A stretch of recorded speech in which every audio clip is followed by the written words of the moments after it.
If you think of a traditional shipyard, what comes to mind? Is it loud and expansive, full of scaffolding and tools? Are there workers scurrying around? Is there dirt and grime? And what about the colossal size? Today's shipyards are just as big, but they're moving towards a digital future. Hey Siri, how big is the Osborne Shipyard in Adelaide? The Osborne Naval Shipyard, the nation's premier naval industry hub. A click of a mouse, a tap of a key, a keyword entered. These are all that's needed for technology to understand people's intentions. And as digital capabilities grow, so does our ability to make efficient, high-tech dreams a reality. Enter the world of the digital shipyard, where smart technologies are changing the way that we work and where people remain the centre of this change. Hi, I'm Lily Serna. Welcome to Technically Possible, a place where we explore the technology behind Australia's defence industry, presented by BAE Systems Australia. In our last episode, we looked at Australia's maritime muscle, how the naval shipbuilding and sustainment industry has evolved, and how Australia is transitioning into a shipbuilding nation. In this episode, we go deeper into the digital design revolution, transforming the traditional maritime industry of hammer and tong to one that is more agile and forward-thinking. Shipbuilding is enthusiastically embracing the fourth industrial revolution, also known as Industry 4.0, which uses smart technology to automate traditional processes and revamp labour practices. Australia's new Hunter-class frigates, which we spoke about in our last episode, are based on the UK's Type 26 global combat ship, the first frigate to be entirely digitally designed. A new generation of shipbuilders will be working in a digital shipyard, revolutionising how we build and sustain ships in Australia. It's a very exciting future. Let's have a try. Check, check, check. No, that's clear. Okay, wonderful. Meet Greg Laxton. He's the Director of Maritime Sustainment at BAE Systems Australia. What if we had a digital ship that was so realistic and accurate that you could immerse yourself in it and you could hardly tell the difference between the virtual version and a real ship, like being in a really advanced 3D video game? Digital ships afford us the opportunity to design and then virtually build, sustain, and even operate these vessels in the digital environment. So we can effectively stress test them and even training the sailors for the new ship virtually before they are even built. Technology transforms our traditional maritime industry and makes it work better for the demands of today and tomorrow. I'm just such a huge fan of the art of the possible and innovation in general. What I find really fascinating with the whole Industry 4.0 and where things are going is just the rate of change and looking for opportunities as we go forward to do things better, faster and smarter. And generally what you see is this confluence between a product and service coming together with a human need and perhaps a need that they didn't even know existed and a new technology. And when those three things fuse together, you start to get some quite significant disruption and change going forward. Consider smartphones. 15 years ago, no one could have convinced me that I need a smartphone, and now, I don't leave home without one. This technological revamp is critical for the Navy and Australia's maritime shipbuilding industry to ensure it remains innovative and sustainable. It is the greatest regeneration of Australia's naval capability since the Second World War. And when it comes to shipbuilding and sustainment, the objective is long-term. Sharon Wilson is the Continuous Naval Shipbuilding Strategy Director for BAE Systems Australia. Principal change is around the technology, not just in terms of what we build, but how we build it. I guess the biggest change would be the removal of paper. The old design office and literally blueprints where ships were designed, very difficult to capture the designer's intent. And so, that whole link from what goes down onto paper, then into the shipyard in terms of people then having to interpret that data into building from 2D into 3D. And so if you follow that through from design all the way into sustainment, from a digital perspective, we can not only capture the thoughts and the intent, not just the know what, but the know why, from the designer's head all the way through out into production, where we can capture what the manufacturing process would bring up live, so we can capture that into the data. So the workers who are performing the work in the shipyard can make comments and notes and take photographs that can then be used in sustainment by either the sailors or the maintainers to say, well, 9 years ago when this piece of equipment was originally fitted to the ship, this is what the person who did that fitting had to say about that, and tips and tricks about how things are assembled and how things are disassembled. And I guess that's the difference in that space. While the removal of pen and ink drawings has revolutionised design practices, it's the world of virtual reality that holds an exciting future for innovative shipbuilding. Using full-scale 3D prototypes, a ship can be virtually built without entering a physical space. Putting on a virtual reality headset, you navigate your way through an entire ship, not just the platform, but the wiring, the galley, the bridge, the accommodation, right down to the USB ports. Engineers can come up with new designs, spot problems and solve them all virtually. This saves time and money by ensuring everything is exactly right before building in the physical shipyard begins. It's an immersive experience, so you literally do see things in 3D. You can walk around the ship, which is a bit disconcerting when you can go through bulkheads and etc., which is a strange experience. But you can really visualise what the ship looks like. So from a visualisation perspective, our visualisation suites, you can actually walk around inside that ship. And so, of course, one of the really great things for Australian industry in particular is we can trial Australian equipment inside the existing model. That model also includes, it's not just the 3D model, it includes all the linkages to the design data and the capture of that design data. We're also developing a tool set that gives a visualization of the ship and the shipyard, and it's a product called Hunter Explorer. And it's a product that we're using right now to introduce people to the shipyard. They can have it on their phone, their tablet, or on their desktop. And that gives a 3D visualization of the yard and everything within it, from where's the nearest fire escape, fire extinguisher, to where can I park my car, where's the best coffee, but also looking at inside the buildings in terms of how machines are working, whether they're working at full rate or not, and also things like safety, knowing where people are in the yard.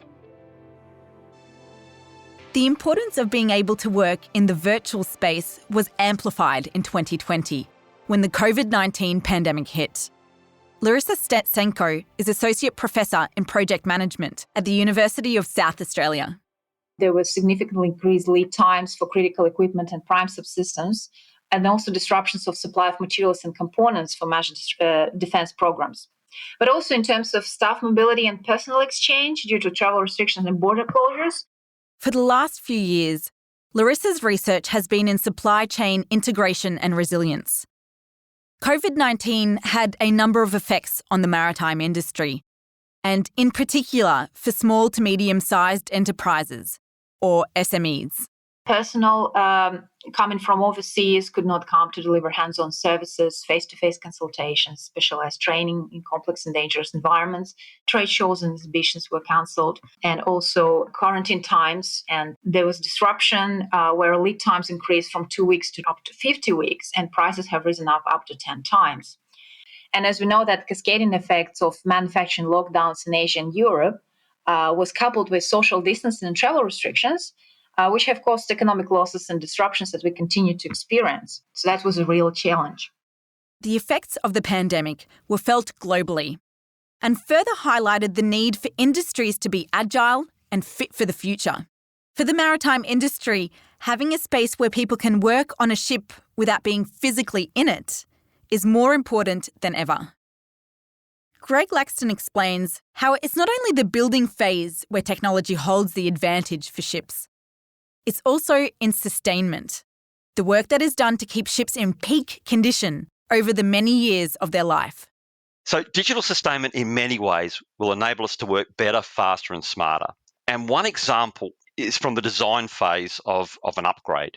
We used to, in the past, sometimes build physical mock-ups of designs to road test them. And an example of this was the redesign of the Anzac-class operations room. So we literally built a cardboard mock-up of the layout, and we gathered all the people around, and we were looking at human factors. Can people talk to each other? Can they communicate? Can they see each other? Can they move around effectively around the equipment? And if we wanted to change it, we'd literally pull out the scissors and the sticky tape. So with digital sustainment, an accurate version can be built virtually and then modified quickly. And as an added bonus, the people don't even need to be there physically to come together to road test it. And getting things right at the outset is so much more efficient and effective. It's been estimated that the cost of fixing a change that's already been put in place is 6 to 8 times the cost of getting it right in the first place.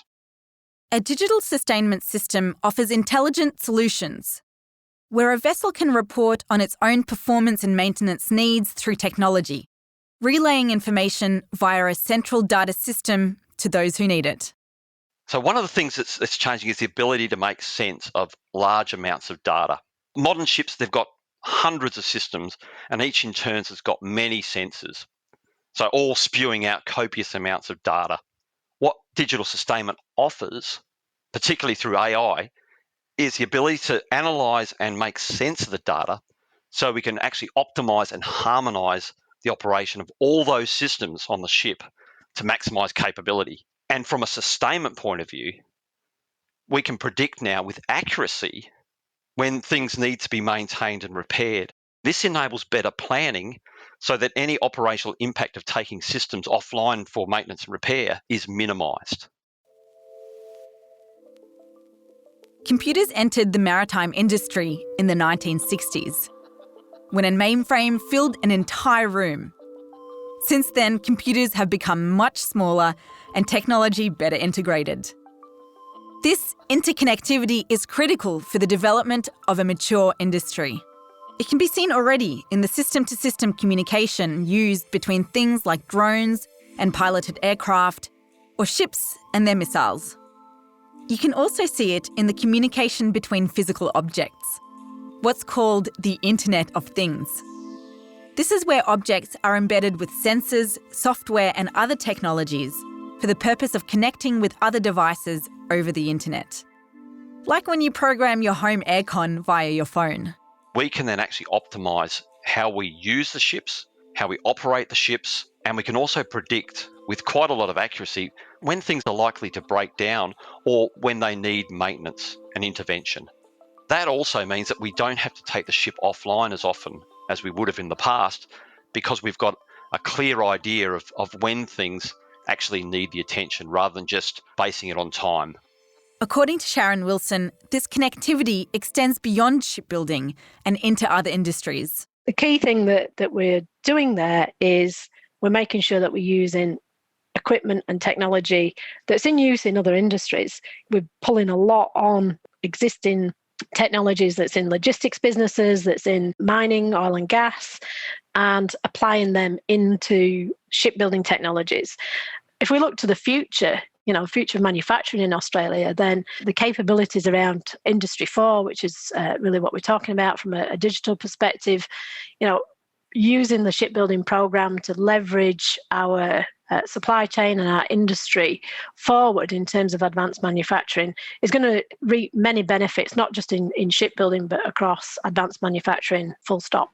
But to reap these advantages, there has to be commitment. It's quite clear that has to be an enterprise approach. So by enterprise, we mean other prime contractors, we mean academia, we mean government, both state and federal, DSTG and other researchers. So that wider enterprise approach, which really starts to look at how we manage the workforce. I think it's not a surprise to anybody to know that we've got limited resource, so we need to be able to manage that much more effectively than what we have done to today, that we need to manage the research and development in terms of not competing, having complementary research activities to get the best benefit, and that people are working together. Larissa Statsenko agrees that this collaborative model between industries needs to be developed and nurtured. And one way to do that is through open platforms. So the challenge is how to bring the broader industry along the digital journey to build Australian defence capability. So, for example, to enable innovations, we need open platforms and data exchange frameworks. In other words, there are open system architecture standards, which are increasingly explored by system integrators, where the smaller suppliers can just plug in their systems and equipment into open platform. And that requires publicized standards which are widely accepted in the industry. In our last episode, we talked about the multi-billion-dollar Hunter-class frigate program. These ships are being built using the kind of technology we're discussing here. Held together by a digital thread, which goes from design right through to production and into sustainment. According to Sharon Wilson, the Osborne Shipyard will be the shipyard of the future. And it's helping to transform Australia's maritime industry. If we talk about a digital ship from a Navy perspective, one of the things that our vision for how the Navy will operate the Hunter-class ships is really around the information and the data that they have available to them on the ship compared to what they'd have today, but also the way that information is presented. And so the crew can actually interrogate the system, understand way more about equipment than what they ever did before, but not to an extent where they're overwhelmed by that data. So part of the work that we're doing is how we, again, talking about putting people at the centre of technology, that is just as valid for Navy in terms of Navy personnel being at the centre of that data. And so them being able to look at how a ship's operating, looking at the different systems, being able to do scenario analysis in terms of, how far they can travel in a separate scenario if they have damage to systems or if a system's showing that there's potential for future problems. And then what does that do to their mission? And so our vision for the way that Navy would operate the ship whilst at sea, but also how it communicates that back to shore and feeds that back into the shore-based system. And so then you can start to look at how a fleet might perform. So that whole scenario planning, the mission planning that Navy has to undertake, what we're looking to achieve as part of the Hunter-class digitisation programme, our vision is for Navy to have at their fingertips a wealth of information and decision-making support tools that they can actually have much, much more effective missions. We're really talking about seaworthiness, which is a key issue for our Navy in terms of being able to achieve missions. With thousands of workers involved in the Hunter-class frigate program, digital shipbuilding techniques, such as 3D visualisation, are about more than the technology. It's basically a tool that we've developed to really put people at the centre of technology. And that's the key thing with our research that we've been doing, is that rather than technology being forced upon people, we are absolutely focused on making sure that our technology works with people and for people, and that's our first principle, is that it's about the people, not the technology. This interconnection of people and technology will change how we work in the shipbuilding industry. So the concept of a digital ship or a digital twin is not new, but the technology enabling it has been improving exponentially over time. So digital ships afford us the opportunity to design and then virtually build, sustain, and even operate these vessels in the digital environment. So we can effectively stress test them and even training the sailors for the new ship virtually before they are even built. The changes in operation seen over the last 30 years are reflected in sustainment. So sustainment and building a ship should go hand in glove. But in the past, they've often been quite divorced from one another. So historically, in the total lifetime of a ship, so that's from cradle to grave, around 20% of the cost is associated with the design and build phase. But 80% of the total cost of owning that ship is incurred during the sustainment phase. So that's a period of 20 to 30 years where the Navy is operating that ship in its fleet. And that provides a real opportunity. If we can use digital sustainment techniques to do things better, faster and smarter, then that in turn can provide significant cost savings to the Commonwealth. This is about actively refreshing the systems and equipment on a ship so they don't become obsolete. And particularly important when the Navy expects to operate these ships for 20 to 30 years. This is all about upgrading complex warships to enhance their capability so we can deal with a changing environment. The digital shipyard is creating jobs, particularly for young people. What we're talking about here is almost the future of work. So it's not how many people do the work, it's what kind of work that they do. So what we're creating is I guess, a workforce to be able to visualize that 3D model, to be able to measure what they've put together on the workbench, to be able to program the robot or the cobot, as we call them, the robots that work with people, to be able to either hold the piece of equipment while being worked, but also to capture the data about what they've made, do the measurement and capture that into the tool set. So this is not about replacing people. This is about increasing the quality of what they produce, increasing the safety in terms of how they produce it, and hopefully increasing efficiency, which makes the work that they do more effective. It's important for nations to control their own data. And with the development of the digital shipyard, Australia is working towards this kind of autonomy. We've got a unique opportunity here in Australia where we've got that new yard, we've got that new approach, we have some time available and effort available to us to support that entire change. And, I think it's a fantastic opportunity which, some of the other countries that are trying to develop digital ships and digital shipyards quite often don't have that because they're starting with existing systems and they're trying to shoehorn them into their existing paper versions. This is a great time to really start afresh. This is a future where the virtual becomes actual, where the technically possible becomes an inspiring reality.